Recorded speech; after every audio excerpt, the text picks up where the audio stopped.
Welcome guys to our discussion video of section 2 of this paper 1। ठीक है, तो यहाँ पे हम पेपर 1 के जो सेक्शन 2 है जिसमें 4 मल्टीपल करेक्ट क्वेश्चंस थे, 4 मल्टीपल करेक्ट क्वेश्चंस को हम यहाँ पे डिस्कस करने वाले हैं। तो आई होप तुमने ये अटेम्प्ट कर लिया होगा। अगर नहीं किए हो तो पेपर लिंक डिस्क्रिप्शन में प्रोवाइडेड है, तुम वहां पे जाके अटेम्प्ट कर सकते हो।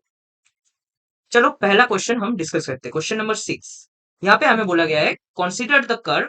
ठीक है, एक कर्व हमें दिया गया है। ठीक है, C equal to this curve is 3xy minus x cube minus y cube equal to 1। ठीक है, और हमें क्या बोला गया है, let a lattice point be defined as a point on the x Y plane whose x and y coordinates are both integers. ठीक है, तो मतलब अगर कोई कोऑर्डिनेट हमारे पास है in X Y plane like X comma Y, तो अगर एक्स भी इंटीजर है वाई भी एक इंटीजर है तो हम उस पॉइंट को बोलेंगे लैटिस पॉइंट। ठीक है, let a rational point be defined as a point on the xy plane whose x and y coordinates are both rational numbers।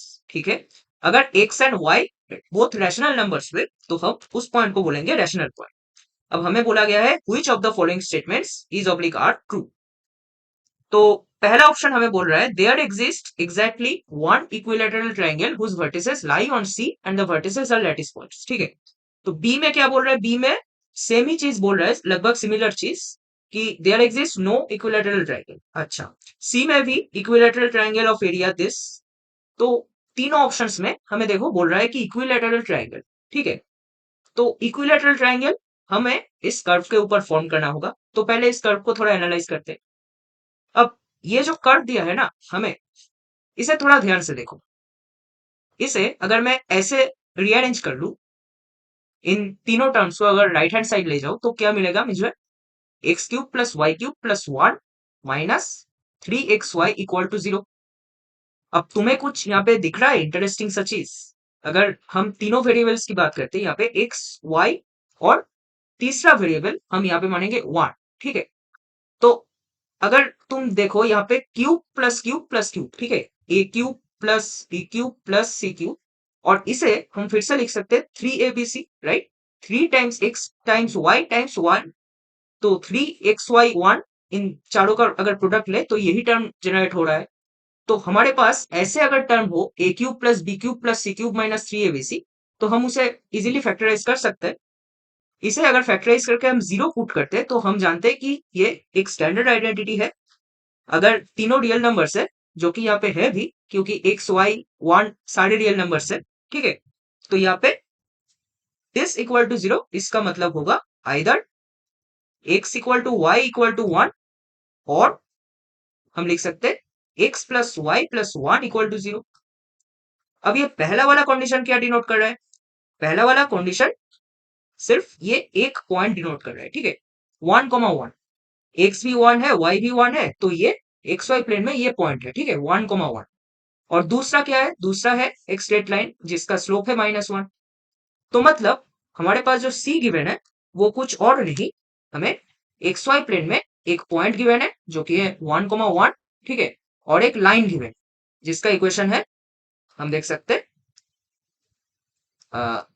Let's call this point 1,1 and this equation of line is x plus y plus 1 equal to 0।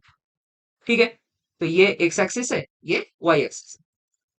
अब हमें पूछा गया है कि अ, इस curve के ऊपर अगर एक इक्विलैटरल ट्रायंगल लाई कर रहा है तो उसमें क्या क्या कंडीशंस होंगे उसके वर्टिसेस के ऊपर। ठीक है, उसके वर्टिसेस लैटिस पॉइंट्स होंगे या फिर रैशनल पॉइंट्स होंगे, या फिर उसका एरिया कितना होगा वो हमें कैलकुलेट करना है।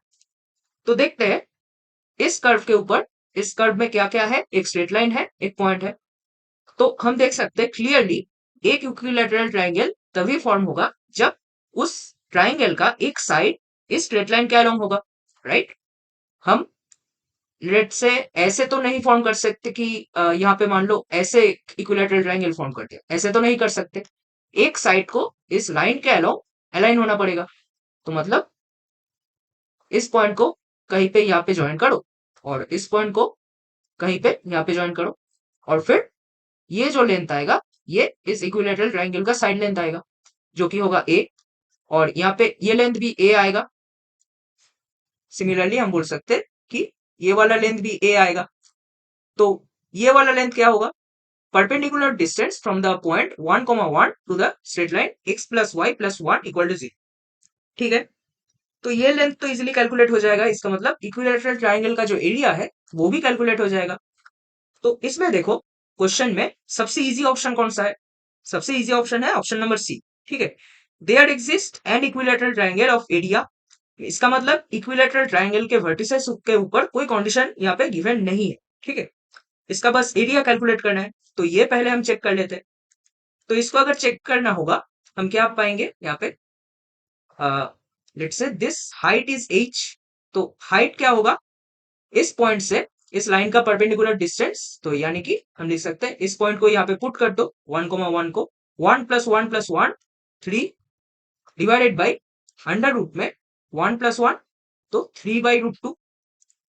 तो यानी कि हम बोल सकते हैं ए जो आएगा ए टाइम्स यहाँ पे cos 30 जो कि होगा √3/2 इक्वल टू h है।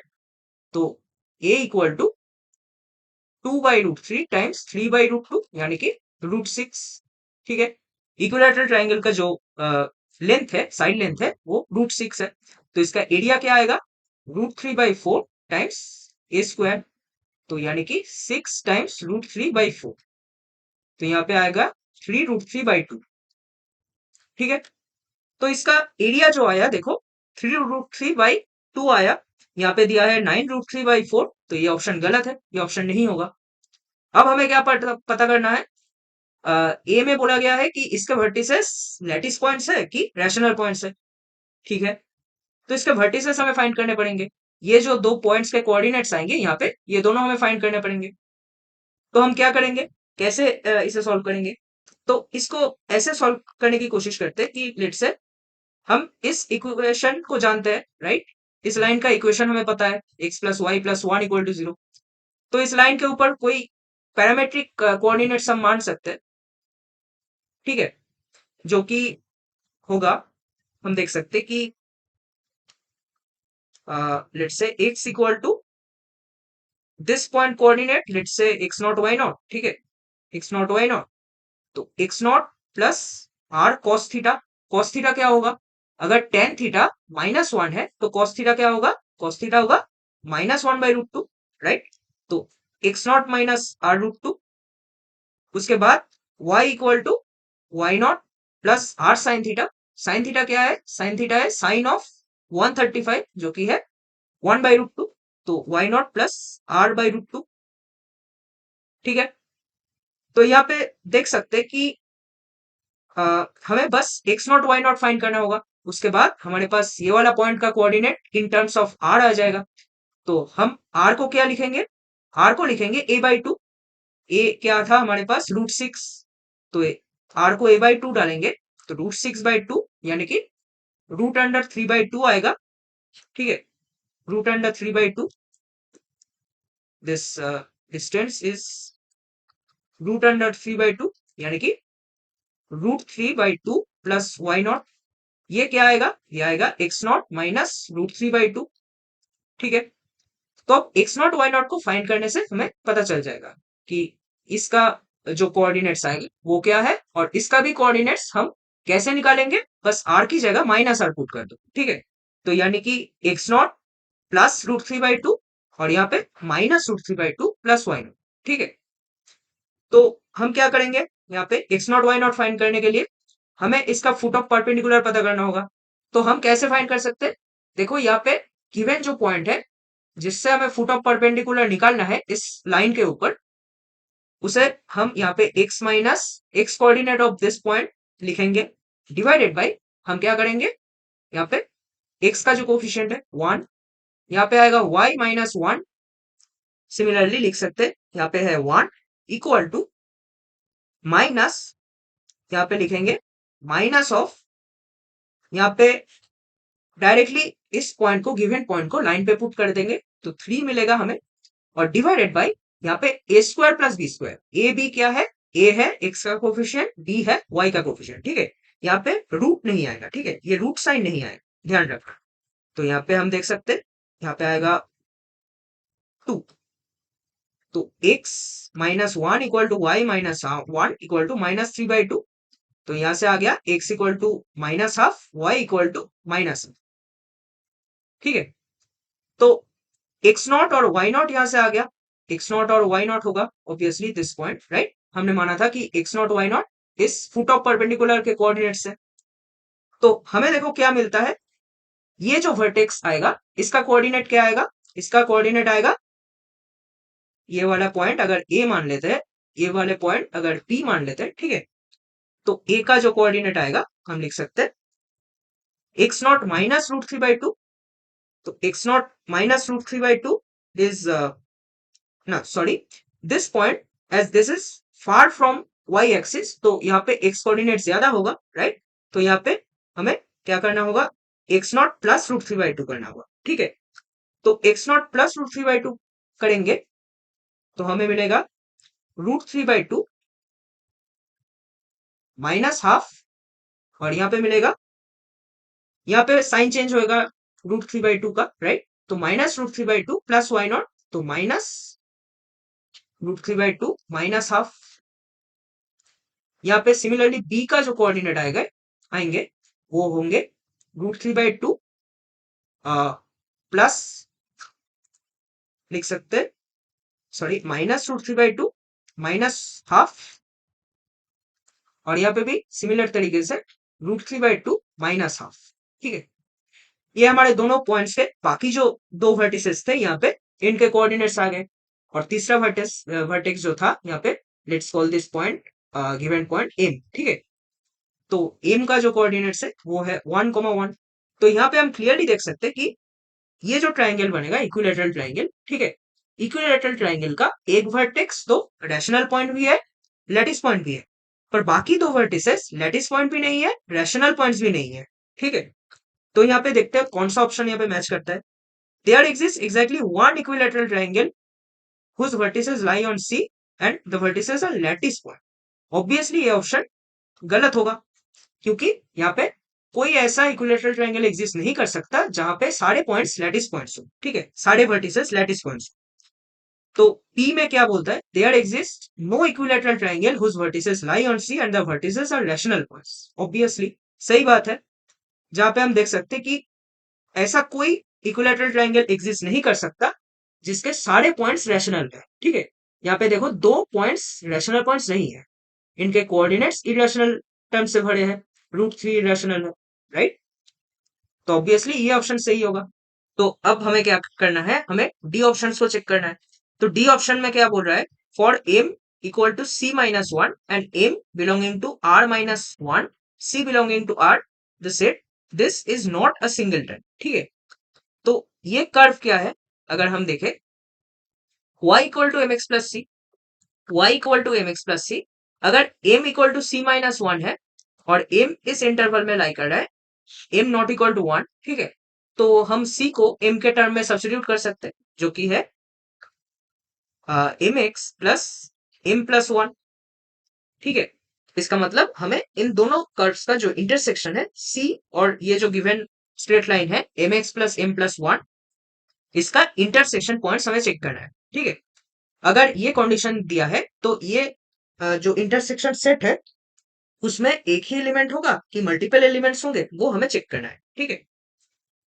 तो हम क्या करेंगे, यहाँ पे y equal to M x plus one, ये एलिमेंट है हमारे पास, ये स्ट्रेट लाइन है। तो देखेंगे ये स्ट्रेट लाइन किस पॉइंट से पास कर रहा है, किस फिक्स पॉइंट से, ठीक है। वन पैरामीटर है, वन पैरामीटर फैमिली है, तो ऑब्वियसली कोई एक पॉइंट ऐसा होगा एक्सवाई प्लेन पे जिससे ये लाइन पास कर रहा होगा। तो हम देख सकते हैं कि एम के टर्म को अगर इकट्ठा करें, एक साथ लाए, वन प्लस एक्स यहाँ पे आएगा और यहाँ पे आएगा y माइनस वन। तो हम देख सकते हैं यहाँ पे अगर ये इक्वेशन किसी भी m के वैल्यू के लिए ट्रू हो रहा है, m not equal to one के लिए, ठीक है, तो लेफ्ट हैंड साइड को जीरो होना पड़ेगा, यानी कि x equal to minus one होना पड़ेगा, और राइट हैंड साइड को भी जीरो होना पड़ेगा, तो y इक्वल टू वन होना पड़ेगा, ठीक है। यानी कि ये फिक्स पॉइंट है माइनस वन वन, ठीक है। माइनस वन कॉमा वन एक ऐसा पॉइंट है जहां से ये लाइन पास कर रहा है regardless of the value of m। तो हम डायग्राम ड्रॉ कर लेते हैं। ये हमारा कर्व C है, जो कि है एक स्ट्रेट लाइन और एक पॉइंट 1,1, और ये पॉइंट है -1,1, ऐसा कुछ। इसका मतलब ये दोनों पॉइंट सेम वर्टिकल लेवल पे है। अब हमें क्या बोला है, हमें बोला है m नॉट इक्वल टू 1, तो इसका मतलब ऐसा कुछ नहीं जा सकता। लेट्स से ऐसा कोई लाइन यहाँ पे एग्जिस्ट नहीं कर सकता इस पॉइंट के थ्रू, जहां पे ये वाला लाइन इसके परपेंडिकुलर जा रहा है। अब अगर परपेंडिकुलर नहीं जा सकता तो कोई भी एंगल पे जा सकता है, हॉरिजॉन्टल भी जा सकता है ये लाइन। अगर हॉरिजॉन्टली चला गया ये लाइन, लेट्स से इस पॉइंट से हमने ये वाला लाइन ड्रॉ कर लिया जो कि हॉरिजॉन्टल लाइन है, ठीक है। तो अगर हॉरिजॉन्टल लाइन है, हॉरिजॉन्टल लाइन देखो इस कर्व को, जो कि ये स्ट्रेट लाइन और इस वाले पॉइंट को मिला के बना हुआ है, उस कर्व को कितने पॉइंट्स पे कट कर रहा है? देखो यहाँ पे भी कट कर रहा है और इस पॉइंट पे कट कर रहा है, ठीक है, 1,1 पे। तो यानी कि दो इंटरसेक्शन पॉइंट्स आ गए। अब हमें बोला गया है for m equal to c-1 and m belonging to this the set is not a singleton. इसका मतलब इस सेट के एलिमेंट्स जो नंबर है, नंबर ऑफ एलिमेंट्स है, वो एक नहीं है, ठीक है। या तो 0 होंगे या फिर 2 होंगे या फिर 3 होंगे, ऐसे, ठीक है। तो ये इस केस में देखो, इस केस में हमने जो स्पेसिफिक केस लिया m इक्वल टू 0, ठीक है, ये केस है m equal to 0। m equal to 0 case पे हमें दो नंबर ऑफ एलिमेंट्स मिलता है इन दोनों के इंटरसेक्शन में, c और ये जो गिवन स्ट्रेट लाइन है इन दोनों के इंटरसेक्शन में। तो मतलब इस केस में ये सेट सिंगलटन नहीं आया, ठीक है। बाकी केसेस कैसे आ सकते हैं? बाकी केसेस हम देख सकते हैं, बाकी किसी भी केस ले लो, m नॉट इक्वल टू 1 भी ले लो, तब भी तुम एक ही इंटरसेक्शन पॉइंट पाओगे, ठीक है। तो उस केस में सिंगलटन तो आ रहा है, बट हम देख रहे हैं क्योंकि ये भी इंक्लूडेड है इस केस में, तो यानी कि इस केस में नॉट अ सिंगलटन है, तो यहाँ पे ऑप्शन डी भी ट्रू होगा। तो यानी कि इस केस में जो करेक्ट आंसर आएगा इस क्वेश्चन का, option B and option D, ठीक है। तो काफी अच्छा क्वेश्चन था ये वाला। हमें एक कर्व दिया था और हमने इसे ऐसे देखा कि ये तो ऐसे फॉर्म में दिया है a cube plus b cube plus c cube minus 3abc equal to 0, और हमने फिर इंटरप्रेट किया कि ये जो कर्व है गिवन एक पॉइंट है और एक गिवन स्ट्रेट लाइन, ठीक है। बस इससे हमने इस क्वेश्चन को सॉल्व कर दिया। क्वेश्चन नंबर 7 हमारे पास है। देखो ये क्वेश्चन क्या बोल रहा है, consider f x equal to this, ठीक है। तो एफ एक्स हमारे पास कुछ फंक्शन दिया है डिटर्मिनेंट के टर्म में।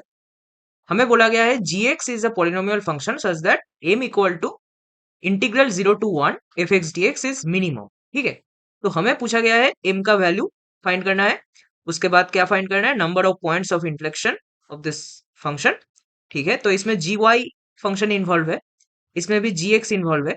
इसका मतलब हमें ये जी एक्स फाइंड करना है, तो उसके लिए हमें एफ एक्स फाइंड करना है, राइट। तो एफ एक्स को पहले डिकोड करते हैं। देखो यहाँ पे डिटर्मिनेंट्स अगर दिए हैं तो हमें डिटर्मिनेंट को ओपन करना पड़ेगा, पर क्या हम सारे डिटर्मिनेंट्स को एक बाई वन ओपन करेंगे? नहीं करेंगे, राइट। क्योंकि पहले हम थोड़ा सिंप्लीफिकेशन की कोशिश करेंगे। तो देखो कैसे सिंप्लीफाई हो सकते हैं।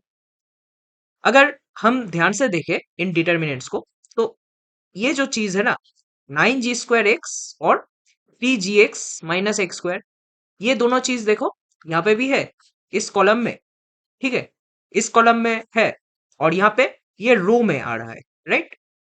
तो हमें कैसे भी करके इन तीनों डिटर्मिनेंट्स में अगर हम ऐसा स्ट्रक्चर फाइंड कर पाए, लेट्स से दो रोज तीन डिटर्मिनेंट्स में ही कॉमन आ रहा है, सेम आ रहा है, और सिर्फ एक रो वेरिएबल आ रहा है, या फिर बोल सकते हैं दो कॉलम सेम आ रहे हैं और एक रो वेरिएबल आ रहा है, ठीक है।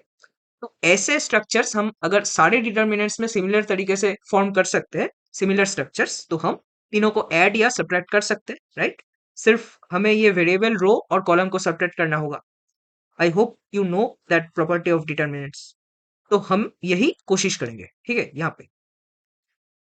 तो यहाँ पे देखो कॉलम्स में 9g², 3g-x², यहाँ पे भी कॉलम में 9g² और यहाँ पे 3g-x², ठीक है।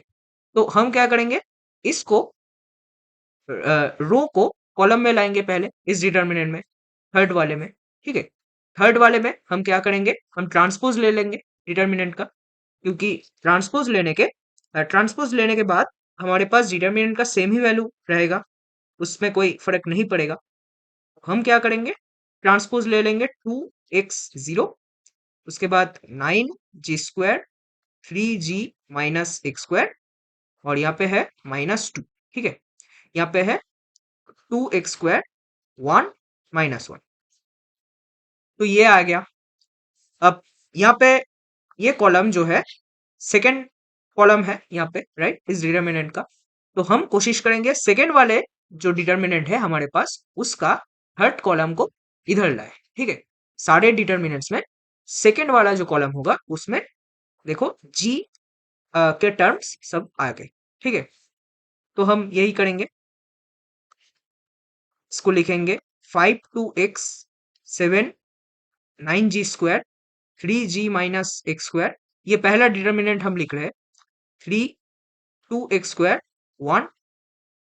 उसके बाद सेकेंड वाला डिटर्मिनेंट देखो, अगर हम इस कॉलम को इधर लाए, यहाँ पे डिटर्मिनेंट के बाहर एक माइनस साइन आएगा क्योंकि हम एक बार कॉलम को स्वैप कर रहे हैं। तो एक बार करने से -1 मल्टीप्लाई होगा डिटर्मिनेंट के बाहर। उसके बाद हमें मिलेगा 2x² 1 5 9g², यहाँ पे मिलेगा 3g माइनस x²। ठीक है, यहाँ पे मिलेगा 4 2x। अब इस वाले डिटर्मिनेंट में देखो, यहाँ पे प्लस के साथ ये आया। अब इसमें सेकेंड रो में हमें 9g² चाहिए और थर्ड रो में 3g माइनस x² चाहिए। तो हम क्या करेंगे, इनमें ये जो थर्ड वाला डिटर्मिनेंट है हमारे पास, इसमें इसको स्वैप कर देंगे रो 2 और रो 3 को। उसके बाद फिर से जो रो 2 बनेगा उसके साथ रो 1 को स्वैप कर देंगे, यानी कि अल्टीमेटली जो बनेगा डिटर्मिनेंट हमारे पास, ये वाला रो जो बनेगा, ये रो थर्ड रो बन जाएगा, सॉरी सेकेंड रो बन जाएगा, ये वाला रो फर्स्ट रो। ठीक है, तो फर्स्ट रो बनेगा 2 9g² 2x² और ये वाला रो जो आएगा ये थर्ड में चला जाएगा, थर्ड रो में। तो थर्ड रो में x 3g माइनस x², उसके बाद 1। ठीक है, और ये वाला जो एकदम बॉटम वाला रो है वो एकदम ऊपर चला जाएगा, 0 -2 -1। ठीक है, अब देखो ये दोनों डिटर्मिनेंट का स्ट्रक्चर तो सेम आ गया। ठीक है, फर्स्ट एंड थर्ड दोनों का स्ट्रक्चर्स अगर हम देखें तो यहाँ पे 2x 9g² 3g minus x², 2x² 1। ठीक है, यहाँ पे भी सेम स्ट्रक्चर है, दो रोज यहाँ पे सेम है इन दोनों में। तो हम इन दोनों को कंबाइन कर सकते हैं। ठीक है, तो इन दोनों को कंबाइन करेंगे तो हम सिर्फ वेरिएबल रो को ऐड या फिर सब्ट्रैक्ट करेंगे। तो यहाँ पे एडिशन साइन है तो ऐड करेंगे। यहाँ पे अगर ऐड करेंगे इस रो को 5 और यहाँ पे बनेगा 5, फिर बनेगा 2। ठीक है, और यहाँ पे बनेगा 2g², सॉरी 9g² 2x², उसके बाद x 3g माइनस x² 1। अब सेकेंड वाला जो डिटर्मिनेंट है इसमें देखो, इसमें हमें ये वाला जो टर्म है 2x², इसे हमें थर्ड कॉलम में लाना पड़ेगा। तो थर्ड कॉलम में अगर लाना चाहते हैं तो ये वाला जो थर्ड कॉलम है और फर्स्ट कॉलम है इन दोनों को स्वैप करना पड़ेगा। तो स्वैप करने पे हमें मिलेगा, बाहर एक माइनस साइन आएगा ऑब्वियसली, राइट, क्योंकि हम एक बार स्वैप कर रहे हैं। तो हम क्या पाएंगे, 5 9g² 3g माइनस x², ये तो सेकेंड कॉलम है। फर्स्ट कॉलम आएगा 4 2x, सेकेंड कॉलम आएगा, सॉरी थर्ड कॉलम आएगा 2 2x² 1। ठीक है, तो यहाँ पे देख सकते हैं फिर से ये दोनों डिटर्मिनेंट कॉम्बाइन हो जाएंगे। ठीक है, इनके दो रोज कांस्टेंट है, तो अगर दो रोज कांस्टेंट है, सिर्फ वेरिएबल रो को अगर ऐड करेंगे तो हमारे पास एफ आ जाएगा। देख सकते हैं यहाँ पे हमें ऐड नहीं करना होगा, यहाँ पे हमें सब्ट्रैक्ट करना होगा। तो यहाँ पे आएगा 1 0 और 0। ठीक है, तो देखो कितना सिंप्लीफाई हो गया डिटर्मिनेंट। यहाँ पे आएगा 2 9g² 2x², यहाँ पे आएगा x 3g माइनस x², यहाँ पे आएगा 1। ठीक है, तो इसको बस ओपन करना है। इसके अबाउट ओपन करेंगे रो 1 के अबाउट, तो रो 1 के अबाउट अगर ओपन करेंगे 9g² minus 3g minus x² into 2x²। ठीक है, तो इसको ओपन करते हैं। 9g² minus 6g x² minus, यहाँ पे बनेगा minus minus plus, plus 4x⁴। ठीक है, अब ये fx आ गया। हमें बोला गया है gx is a polynomial function such that m equal to integral 0 to 1 fx dx is minimum। ठीक है, तो fx dx इंटीग्रल करेंगे, यहाँ पे इंटीग्रल करेंगे 0 to 1, तो हमें क्या मिलेगा, यहाँ पे 0 to 1। अब देखो यहाँ पे एक परफेक्ट स्क्वायर बन रहा है, जो कि होगा, अगर हम देखें यहाँ पे 9g² है, यहाँ पे माइनस 6g x² है, तो यहाँ पे ऑब्वियसली प्लस x⁴ होना चाहिए। तो यहाँ पे एक x⁴ को हम यहाँ पे इसके साथ ले लेंगे, तो हमारे पास बन जाएगा x² माइनस 3g², इसका होल स्क्वायर dx। ठीक है, अब मुझे बताओ, अगर हमारे पास एक नॉन नेगेटिव फंक्शन है, यहाँ पे देख सकते हो कि नॉन नेगेटिव फंक्शन है ये वाला, और यहाँ पे स्क्वायर है, तो ये भी नॉन नेगेटिव फंक्शन ही होगा एक तरीके से। ठीक है, तो अगर दो नॉन नेगेटिव फंक्शन का सम है, वो भी एक नॉन नेगेटिव क्वांटिटी आएगा, उसका इंटीग्रल फ्रॉम 0 to 1 हमें मिनिमाइज करना है। इसका मतलब ये जो वेरिएबल टर्म है, इसमें ये वेरिएबल है, राइट, क्योंकि इसमें जी इन्वॉल्व है। जी एक वेरिएबल फंक्शन है जिससे हमें डिटरमाइन करना पड़ेगा। तो इस पूरे इंटीग्रल को अगर मिनिमाइज करना है, इस टर्म को हमें जीरो में कन्वर्ट करना पड़ेगा, ये टर्म जीरो होना पड़ेगा। तो इससे हमें मिलता है g²x जो आएगा इक्वल टू, सॉरी, यहाँ पे g आएगा, क्योंकि हमने देखा था यहाँ पे g है, 9g² है। ठीक है, तो 3g का स्क्वायर है, तो gx जो आएगा, gx आएगा x²/3। ठीक है, ये हमारे पास gx आ गया। अब fx dx, इसका इंटीग्रल फ्रॉम 0 to 1, ये वैल्यू m है, इसका मिनिमम वैल्यू। ठीक है, मिनिमम वैल्यू क्या आएगा, अगर ये टर्म जीरो हो जा रहा है, तो हमें बस इसका इंटीग्रल कैलकुलेट करना है, 0 to 1 x⁴ dx इंटू 3। ठीक है, इसका इंटीग्रल क्या आता है, इसका इंटीग्रल आएगा 3/5। ठीक है, तो ऑप्शंस में अगर देखें, m equal to 0.20, m equal to 0.40, तो ऑप्शंस मैच नहीं कर रहा है, शायद हमने कोई गलती किया है, रुको मुझे थोड़ा चेक करने दो। यहाँ पे ओ, ओके, यहाँ पे 2x⁴ आएगा, राइट।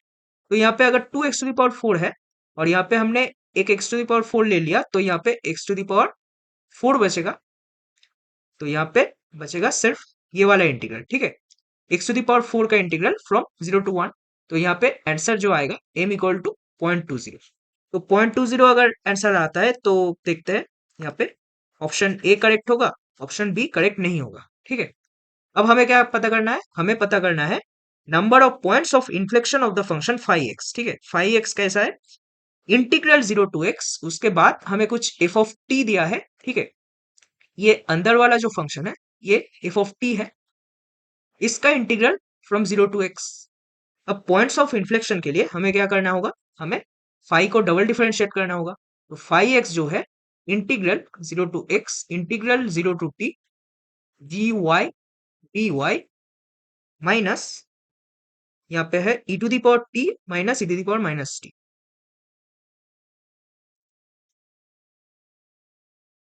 यहाँ पे ये पूरा जो इंटीग्रल है, इसका dt। ठीक है, t के रेस्पेक्ट में। तो हम क्या करेंगे, इसको डबल डिफरेंशिएट करेंगे, फाई डबल डैश एक्स जो आएगा, अच्छा मैं पहले क्या करूंगा, फाई डैश एक्स निकालूंगा। फाई डैश एक्स क्या आएगा, अंदर वाला जो फंक्शन है, ये पूरा फंक्शन, ये पूरा फंक्शन एफ ऑफ टी है। ठीक है, तो इसका जो डेरिवेटिव आएगा, वो आएगा एफ एक्स। ठीक है, एफ ऑफ एक्स क्या है हमारे पास, 0 to x g y d Y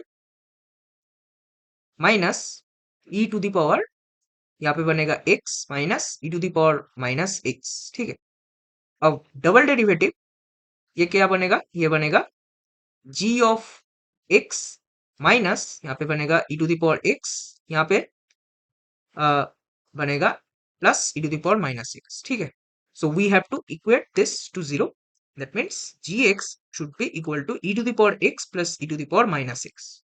ठीक है, अब gx क्या था हमारे पास, gx हमने कैलकुलेट किया था, gx equal to X square by 3 है और हमारे पास E to the power X plus E to the power minus X है।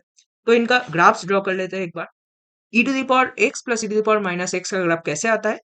हम देख सकते हैं कि जीरो पे इसका वैल्यू क्या है, जीरो पे इसका वैल्यू है 2, राइट? तो 0,2 इस ग्राफ के ऊपर लाई करेगा। अब एफ ऑफ, अगर मैं लेट से एफ वन एक्स बोल देता हूँ, तो f one of minus x equal to f one of x. इसका मतलब एफ वन एक्स जो फंक्शन है राइट हैंड साइड वाला, ये एक इवन फंक्शन है, तो इसका ग्राफ सिमेट्रिक होगा वाई एक्सिस के अबाउट। तो ग्राफ कुछ ऐसा आएगा, ठीक है। इसका डेरिवेटिव तुम कैलकुलेट करके देख सकते हो। इसका डेरिवेटिव अगर देखें, E to the power x minus E to the power minus X, ये आएगा, राइट? तो एक्स इक्वल टू जीरो पे देखो मिनिमा आएगा, उसके बाद उसके पहले उसके बाद फंक्शन कुछ ऐसा होगा, नेगेटिव एक्स पे ये डिक्रीज कर रहा है, उसके बाद फिर से ये इंक्रीज कर रहा है, ठीक है। अच्छा, तो हमें क्या फाइंड करना है? एक्स स्क्वायर बाई 3 इसका इंटरसेक्शन पॉइंट्स। तो एक्स स्क्वायर बाई 3 कैसा आएगा? ये एक पैराबोला आएगा, राइट? ऐसा कुछ 0 0 से पास करेगा। तो हम ऑब्वियसली देख सकते हैं कि ग्राफ कुछ ऐसा भी आ सकता है, और हम देख सकते हैं कि ग्राफ, लेट्स से ये जो एक्स स्क्वायर बाई 3 का ग्राफ है, ये ग्राफ नीचे से भी जा सकता है ऐसे। तो अब क्वेश्चन यही है कि कौन सा होगा इसमें से। तो राइट हैंड साइड में देखो, अगर x पॉजिटिव है तो x पॉजिटिव में ये टर्म भी पॉजिटिव है, इसका डेरिवेटिव, ठीक है। ये जो f1x है, f1x का डेरिवेटिव यानी कि उसका रेट ऑफ ग्रोथ, और एक्स स्क्वायर बाई 3 इसका रेट ऑफ ग्रोथ हमें कंपेयर करना है, ठीक है। तो अगर राइट हैंड साइड में कोई एक पॉइंट ऑफ इंटरसेक्शन आता है दोनों कर्व्स का, इसका मतलब लेफ्ट हैंड पे भी एक आएगा। अगर राइट हैंड पे कोई एक पॉइंट भी नहीं आया इंटरसेक्शन पॉइंट, तो लेफ्ट पे भी नहीं आएगा। तो इससे हम एनालाइज कर सकते हैं एफ वन डैश एक्स और इसका डेरिवेटिव, ठीक है। X square by 3, x square by 3 इसका डेरिवेटिव क्या होगा? 2x/3। इन दोनों के बीच में हमें कंपेयर करना है। तो अब मुझे बताओ, अगर एफ वन डैश एक्स हम कंसिडर कर ले, तो ये तो ऑलरेडी हमने कैलकुलेट किया था, e to the power x minus E to the power minus x. अब एक्स अगर पॉजिटिव है, e to the power x minus E to the power minus x, e to the power minus x 1 से छोटा होगा, ठीक है। 1 by e to the power x है, तो ये टर्म तो डोमिनेटिंग नहीं होगा, ये टर्म तो ऑलरेडी 1 से छोटा है। E to the power x बहुत तेजी से ग्रो करेगा, ठीक है, एक्सपोनेंशियल ग्रोथ। और ये जो टर्म है 2x/3, ये एक लीनियर ग्रोथ होगा x के प्रोपोर्शनल, राइट? तो ऑब्वियसली हम बोल सकते हैं कि f1 dash x is clearly greater than the derivative of this x square by 3। That means the rate of growth of this function, this f1x is much more than the rate of growth of this function gx। इसका मतलब right hand side पे कोई solution तो नहीं आएगा। उसके बाद हम देख सकते हैं कि क्योंकि ये दोनों फंक्शन इवन है, तो लेफ्ट हाफ पे भी यहाँ पे कोई इंटरसेक्शन नहीं आएगा। इसका मतलब इन दोनों कर्व्स के बीच कोई इंटरसेक्शन पॉइंट एग्जिस्ट नहीं करता। इसका मतलब फाइव डबल डैश एक्स जो फंक्शन होगा वो जीरो नहीं हो सकता, ठीक है। और इन्फ्लेक्शन पॉइंट्स का डेफिनेशन क्या होता है? इन्फ्लेक्शन पॉइंट्स हम उसी पॉइंट्स को बोलते हैं जहां पे F double dash x zero होता है, ठीक है। क्लियरली इस केस में कोई ऐसा पॉइंट्स एग्जिस्ट नहीं करता। Number of points of inflection of this function is zero, ठीक है। तो ऑप्शन सी करेक्ट होगा। अब हमें चेक करना है option D, g x is less than equal to cos x, ठीक है। जी एक्स क्या है? एक्स स्क्वायर बाई 3, ये less than equal to cos x है, देखना होगा फॉर सम इंटरवल या -1 to 1, ठीक है। तो अगर -1 to 1 की बात करें, यहाँ पे -1 to 1 में कॉस का ग्राफ कुछ ऐसा आएगा, एक्स स्क्वायर बाई 3 ये कुछ ऐसा आएगा, ठीक है। अब हमें देखना है कि ये जो ग्राफ है जी एक्स का, ये हमेशा इससे नीचे आ रहा है कि नहीं, ठीक है। ये जो येलो वाला ग्राफ है, येलो वाला ग्राफ है कॉस एक्स का, और ये जो ग्रीन वाला ग्राफ है, ठीक है, ग्रीन वाला ग्राफ यहाँ पे जी एक्स को डिनोट कर रहा है। तो -1 से 1, इसका मतलब अगर हम पॉजिटिव हाफ में भी बात करें तो हमारा काम हो जाएगा, क्योंकि दोनों फंक्शन इवन है। पॉजिटिव हाफ में अगर एक्स मैक्सिमम 1 तक जा रहा है, तो हमें बस कॉस ऑफ 1 और इसके बाद देख सकते 1/3, ठीक है, 1/3 इन दोनों को कंपेयर करना है। कॉस ऑफ 1 क्या होगा? Cos of 1 radian, cos of 1 radian. Cos of 1 radian कितना होता है? लगभग मान लो कॉस ऑफ 57 डिग्री। तो ये तो क्लियरली हाफ से बड़ा आएगा, राइट? क्योंकि कॉस ऑफ 60 हाफ होता है और कॉस ऑफ 57 कॉस ऑफ 60 से बड़ा होगा क्योंकि कॉस डिक्रीजिंग फंक्शन है। तो अगर ये हाफ से ज्यादा है और अगर हम देखें कि ये वाला जो टर्म है राइट हैंड साइड वाला, ये 1/3 है तो 0.33 है, ये 0.5 से ज्यादा है कॉस ऑफ 57। तो क्लियरली कॉस ऑफ 1 यहाँ पे जीत जाएगा इससे। कॉस ऑफ 1 क्लियरली इससे बड़ा होगा। इसका मतलब ये जो दो फंक्शन है ये कभी इस इंटरवल में कट नहीं कर रहे हैं, ठीक है? इसका मतलब जी एक्स जो है फंक्शन, जी एक्स हमेशा कॉस एक्स से छोटा या उससे समान रहेगा। तो यहाँ पे हमें क्लियरली दिख रहा है कि option D one of the correct answers होंगे, ठीक है? तो इस क्वेश्चन का जो करेक्ट आंसर्स आएंगे ए, सी एंड डी। आई होप तुमने अच्छे से समझ लिया कि कैसे हमने इस क्वेश्चन को सॉल्व किया, ठीक है? काफी अच्छा क्वेश्चन। ऐसे एप्लीकेशन ऑफ डेरिवेटिव्स, उसके बाद डिटर्मिनेंट्स, फंक्शन, ठीक है? बहुत अच्छा क्वेश्चन इसे बोलेंगे हम। नेक्स्ट क्वेश्चन की तरफ बढ़ते हैं।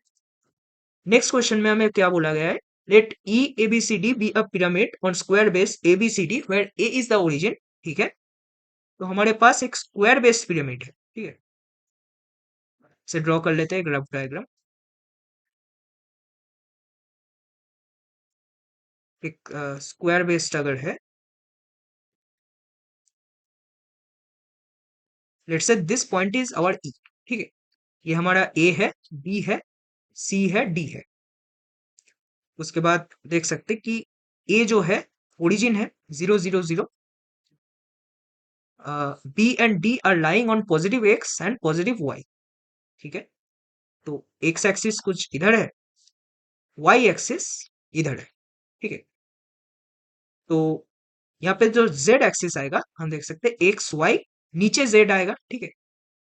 नीचे जेड आएगा क्योंकि हम राइट हैंडेड कोऑर्डिनेट सिस्टम ही लेते हैं बाय डिफॉल्ट। तो यहाँ पे जो आएगा जेड एक्सिस नीचे, यानी कि ई जो पॉइंट होगा, ई पॉइंट का जो जेड कोऑर्डिनेट होगा वो नेगेटिव होगा, ठीक है? अब देखते हैं कि ई इज 0 2 3। तो यहाँ पे क्लियरली देख सकते हैं कि हमने एज्यूम किया था ई ऊपर है, ठीक है? पर यहाँ पे हमें दिया गया है कि 0 2 3 है इसका कोऑर्डिनेट। इसका मतलब ई को नीचे लेना पड़ेगा हमें। तो ई को हमें नीचे लेना पड़ेगा। अब हम क्या करेंगे, इस डायग्राम को ही थोड़ा बदल देंगे, ठीक है? Let's say this is our x, this is our y axis. तो हम बस इन दोनों का पोजीशन स्वैप कर देंगे। तो यहाँ पे डी पॉइंट ले लेंगे, यहाँ पे बी पॉइंट ले लेंगे, ठीक है? और ई पॉइंट ऊपर आएगा। ई पॉइंट है 0 2 3, ठीक है?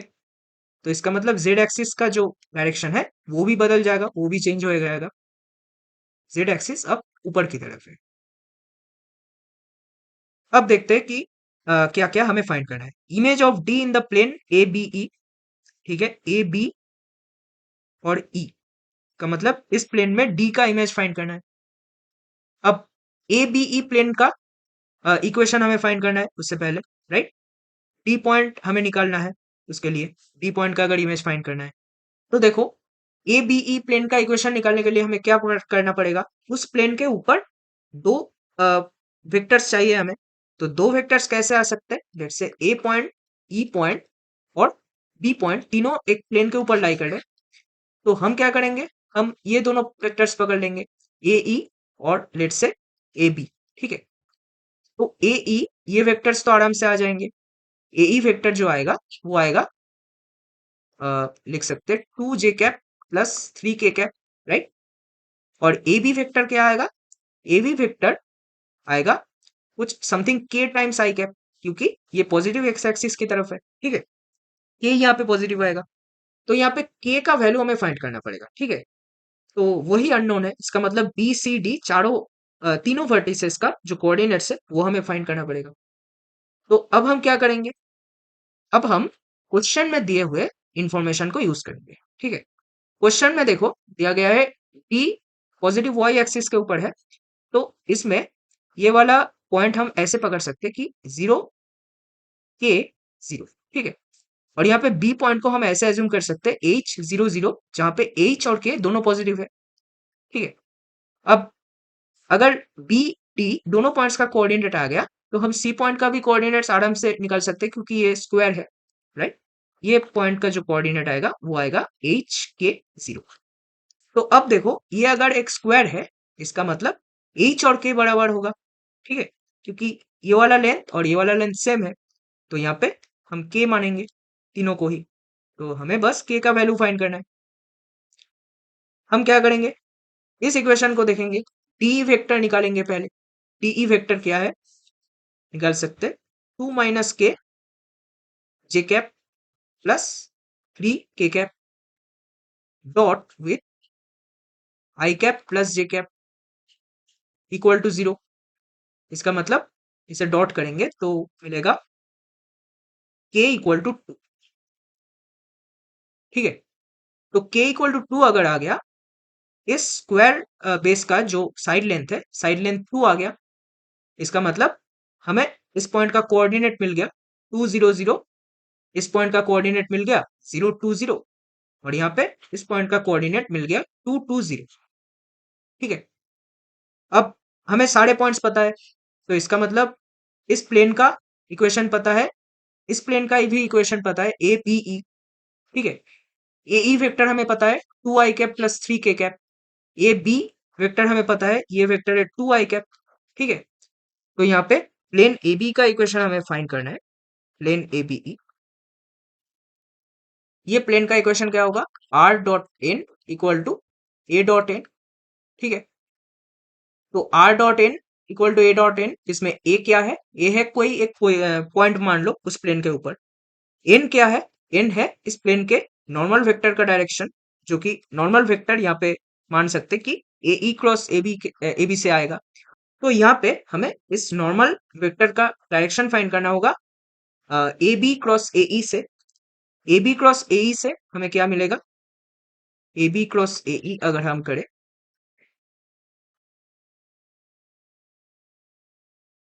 ए बी क्रॉस ए ई आएगा आई जे के 0 2 3, यहाँ पे आएगा 2 0 0।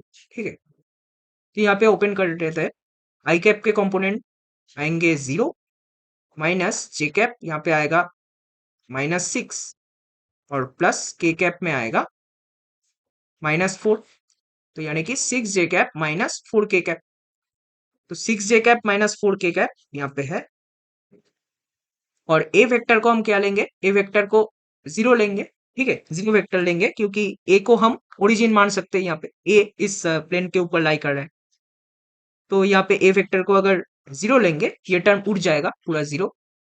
R dot n cap equal to 0, r dot n equal to 0, sorry, r dot n, r क्या है, x i cap plus y j cap plus z k cap dot with 0 6 minus 4 equal to 0। तो यहाँ पे आएगा 6y minus 4z equal to 0, यानी कि 3y minus 2z equal to 0। ये हमारा प्लेन ए बी का इक्वेशन आ गया। अब हमें इसमें इमेज लेना है। इमेज कैसे लेते हैं, इमेज लेने का डायरेक्ट फॉर्मूला है x माइनस, जिस पॉइंट का तुम इमेज ले रहे हो उसका x कोऑर्डिनेट। तो डी पॉइंट का देखो, डी पॉइंट हमारे पास गिवन है, D is 0 2 0।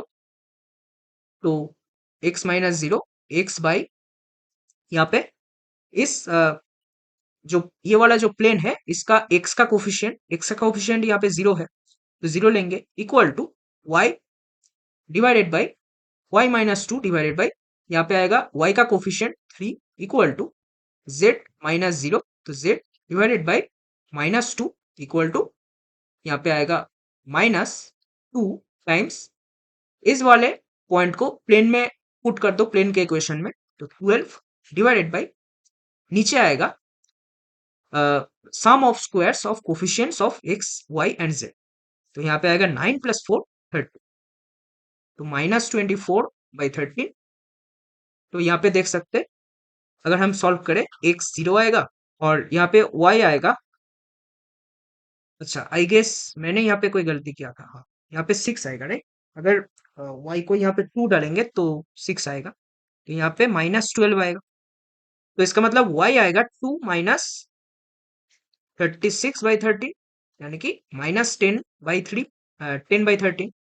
z equal to 24/30। ठीक है, तो देख सकते हैं यहाँ पे image of E in the plane ABE is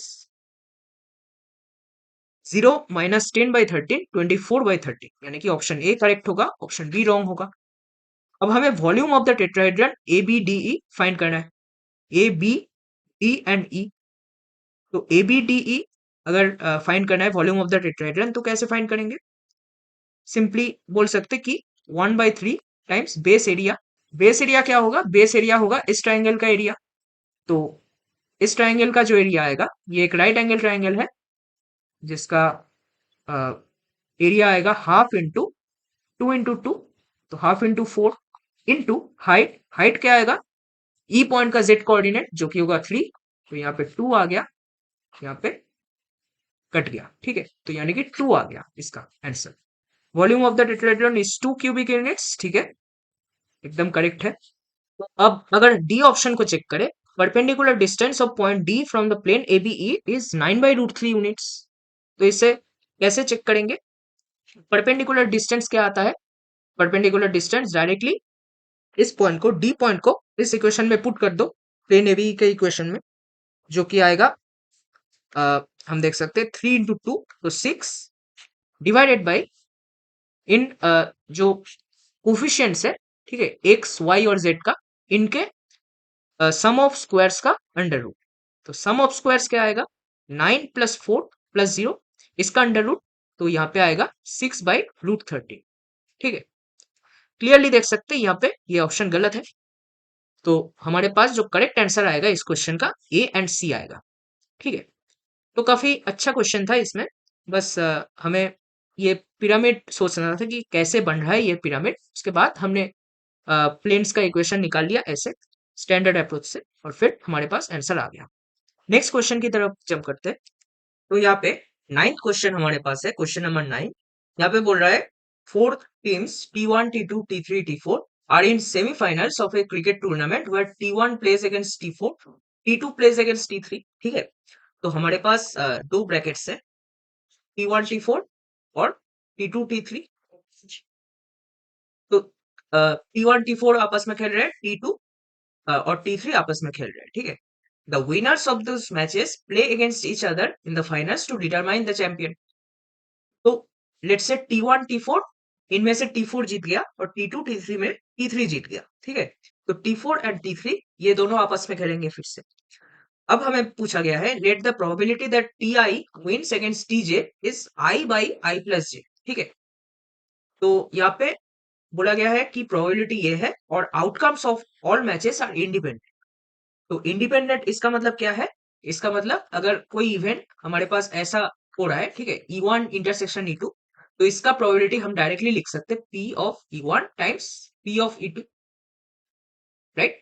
अगर E1 और E2 इंडिपेंडेंट है तो डायरेक्टली उनके प्रोबेबिलिटीज को मल्टीप्लाई कर सकते हैं, तो इसका यूज हमें यहाँ पे मिलेगा। तो हमें पूछा गया है कौन से स्टेटमेंट्स यहाँ पे ट्रू होंगे। ठीक है, तो देखो चारों ऑप्शंस में से हमें पहले चूज करना होगा सबसे इजीएस्ट ऑप्शन। सबसे इजीएस्ट ऑप्शन कहाँ पे मिल रहा है? देखो ऑप्शन बी सबसे इजीएस्ट है चेक करने में, probability that T1 and T2 play the finals. तो इसका मतलब हमें बस T1 कैलकुलेट करना है, जो कि है T1 का विनिंग प्रोबेबिलिटी अगेंस्ट T4, जो कि है हम देख सकते हैं T1 विंस अगेंस्ट T4। इसका मतलब I को 1 पुट करेंगे, 1 डिवाइडेड बाई 1 प्लस 4 यानी कि 5। ठीक है, और T2 क्या होगा? T2 यहाँ पे सेकेंड ब्रैकेट में जीत गया। ठीक है, सेकेंड ब्रैकेट में से विनर है T2, फर्स्ट ब्रैकेट में से विनर है T1। ठीक है, तो T2 विनिंग, इसका प्रोबेबिलिटी क्या होगा? T2 विनिंग अगेंस्ट T3, तो यहाँ पे I को 2 पुट करेंगे, 2 डिवाइडेड बाई 2 प्लस 3, तो 5। ठीक है, तो यहाँ पे बस इन दोनों को मल्टीप्लाई करेंगे, इन दोनों का मल्टीप्लिकेशन जो आएगा वो हमारा ये डिजायर्ड प्रोबेबिलिटी हो जाएगा, probability that T1 and T2 play the finals. क्योंकि हम देख सकते हैं हम अभी सेमीफाइनल्स में है, राइट। तो अगर T1 और T2 ये दोनों फाइनल्स खेल रहे हैं, इसका मतलब वो रिस्पेक्टिव मैचेस जीत चुके हैं। ठीक है, तो रिस्पेक्टिव मैचेस जीतने का प्रोबेबिलिटी ये है, हमें बस इनको मल्टीप्लाई करना है। तो हमारा जो आंसर आएगा 2/25। तो ये ऑप्शन डेफिनेटली करेक्ट होगा, option b one of the answers होगा। तो ये तो चेक हो गया, ठीक है। चलो कौन सा ऑप्शन यहाँ पे देखते हैं कि इजिएस्ट है। ऑप्शन ए में बोला है T1 विल बी चैंपियन, ठीक है। इसमें T3 will not be champion. अच्छा, इसमें बेसिकली क्या करना है, 1 minus probability of T3 will be champion, ठीक है। तो 1 माइनस T3 विनिंग, इसका प्रोबेबिलिटी हमें कैलकुलेट करना है, इससे ये मिल जाएगा। तो इसमें भी हमें T3 जीत गया, ये पूरा मैच चैंपियन हो गया, इसका प्रोबेबिलिटी फाइंड करना है। तो ये भी सिमिलर सा ही है, ये भी T4 चैंपियन है, ये भी सिमिलर सा है, तो कोई भी चेक कर सकते हैं हम इसमें से। तो हम पहले ऑप्शन ए से शुरुआत करते हैं। Probability that T1 will be champion, क्या क्या हो सकता है देखो। हम ऐसे टेबल बनाते हैं, ठीक है। सेमीफाइनल्स में क्या क्या हो रहा है, मैच लेट से मैच ए बोल देते हैं और मैच बी बोल देते हैं। मैच ए प्ले हो रहा है, हम देख रहे हैं कि T1 और T4 के बीच में, और मैच बी प्ले हो रहा है T2 और T3 के बीच में, ठीक है। तो मैच ए में क्या क्या हो रहा है, मैच ए में ये दोनों आपस में खेल रहे हैं, मैच बी में ये दोनों आपस में खेल रहे हैं, और फाइनल्स में विनिंग टीम्स आपस में खेल रहे हैं फाइनल्स में। इसे मैच सी बोल देते हैं, ठीक है। तो केसेस क्या क्या हो सकते हैं, अगर हम पहला ऑप्शन डिस्कस कर रहे हैं T1 विल बी चैंपियन, तो इसका क्या क्या केसेस हो सकते हैं। देखो, मैच ए में T1 और T4 प्ले कर रहा है, अगर T1 को चैंपियन होना है, T1 को विन करना पड़ेगा। इसका मतलब मैच ए का जो विनर होगा वो हमेशा T1 रहेगा। मैच बी का विनर देखते हैं, कौन कौन हो सकता है, दो ही विनर्स हो सकते हैं, T2 एंड T3 दोनों ही हो सकते हैं, ठीक है। तो या तो T2 होंगे या फिर T3 विनर होंगे इसके। अब मैच सी में हमें विनिंग टीम चाहिए T1, ठीक है। तो अब हमें बस इनका प्रोबेबिलिटी कैलकुलेट करना है इस रास्ते पर, ठीक है। Let's say our probability is this is P1। P1 क्या होगा, P1 will be multiplication of probabilities of T1 winning match A, T2 winning match B and T1 winning match C against T2, ठीक है। और हमारा अगर ये second path है, second path को हम ग्रीन से डिनोट करते हैं यहाँ पे। ग्रीन पाथ में हमारा जो सेकेंड प्रोबेबिलिटी आएगा T2 आएगा। T2 क्या आएगा, multiplication of probabilities of T1 winning match A, T3 winning match B and T1 winning match C against our T3, ठीक है। इन तीनों का मल्टीप्लीकेशन, और हमें क्या करना है, फाइनल जो आंसर आएगा T1 विल बी चैंपियन, इसका आंसर आएगा P1 प्लस P2। तो दोनों को ऐड करना है, क्योंकि ये दोनों आपस में इंडिपेंडेंट है, और यहाँ पे दोनों अलग अलग जो रास्ता है, दोनों ही हमें सेम आउटकम दे रहे हैं, ठीक है। तो दोनों को हमें ऐड करना पड़ेगा। तो पहला वाला प्रोबेबिलिटी कैलकुलेट करते हैं। T1 विनिंग मैच है, इसका प्रोबेबिलिटी क्या आएगा, इसे हम देख सकते हैं। T1 विनिंग मैच ए, इसका प्रोबेबिलिटी आएगा 1/5, राइट, क्योंकि T1 T4 के अगेंस्ट खेल रहा है, तो यहाँ पे 1/1 + 4 1/5 आएगा। ये probability that T1 wins against T4 1/5 times T2 winning against T3। T2 winning against T3 यहाँ पे आएगा 2 डिवाइडेड बाय 2 + 3, जो कि आएगा 2/5। तो 2/5 यहाँ पे आएगा, इनटू यहाँ पे क्या आएगा, T1 winning match C against T2, तो यानी कि 1 डिवाइडेड बाय 1 + 2 यानी कि 1/3, ठीक है। तो 2 डिवाइडेड बाय 75, और P2 हम सिमिलर तरीके से कैलकुलेट करेंगे। यहाँ पे पहला प्रोबेबिलिटी तो सेम आएगा 1/5 टाइम्स T3 अगेंस्ट T2, इसका probability T3 winning against T2, इसका प्रोबेबिलिटी आएगा 3 डिवाइडेड बाय 3 + 2, तो 5 इनटू यहाँ पे क्या आएगा, T1 winning the match against T3, तो यहाँ पे 1 डिवाइडेड बाय 1 + 3 1/4, ठीक है। तो 3 डिवाइडेड बाय यहाँ पे आएगा 100। तो बस इन दोनों को सम करना है। सम कैसे करेंगे, यहाँ पे 1/25 कॉमन ले सकते हैं, 3/4 + 2/3 ले सकते हैं ऐसे। तो यहाँ पे आएगा 9 + 8 12 इंटू 1/25, तो यहाँ पे 17/12 इंटू 25, ये कुछ ऐसा आ रहा है, ठीक है। क्लियरली ऑप्शन ए तो नहीं आ रहा है, तो ऑप्शन ए तो गलत है। अब यहाँ पे सेम वैसे हम टी को चेक करते हैं, ठीक है। T Ford will be champion, इसका प्रोबेबिलिटी कैलकुलेट करना है, तो सेम तरीके से हम बोल सकते हैं टी फोर्ड यहाँ पे आएगा, यहाँ पे सिमिलर तरीके से T2 T3 आएंगे और यहाँ पे T4 T4 आएंगे, राइट। तो यहाँ पे सिमिलर वैसे हम बोल सकते हैं कि T1 जो आएगा इस रास्ते पे, ठीक है, इस रास्ते पे प्रोबेबिलिटी आएगा T1 इज और 4/5 यहाँ पे आएगा 4/5 इंटू, यहाँ पे देख सकते कि ये इंटैक्ट रहेगा 2/5 into T4 winning against T2 यानी कि 4/6, ठीक है। तो यानी कि 2/3, तो ये बन गया 16/75।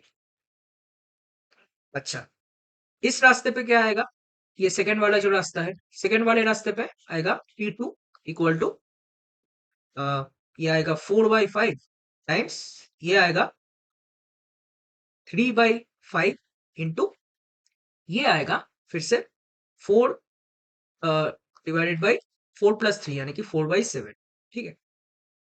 तो ये आएगा 12/25 इंटू 4/7, इसे ऐसे रख देते हैं 4/25 इंटू, अच्छा यहाँ पे एक काम कर सकते हैं 4 इंटू 4 तो 16/25, 16/25 इसको ऐसे रख देते हैं और यहाँ पे 1 मान लेते हैं, सॉरी सॉरी 3 है यहाँ पे, ठीक है।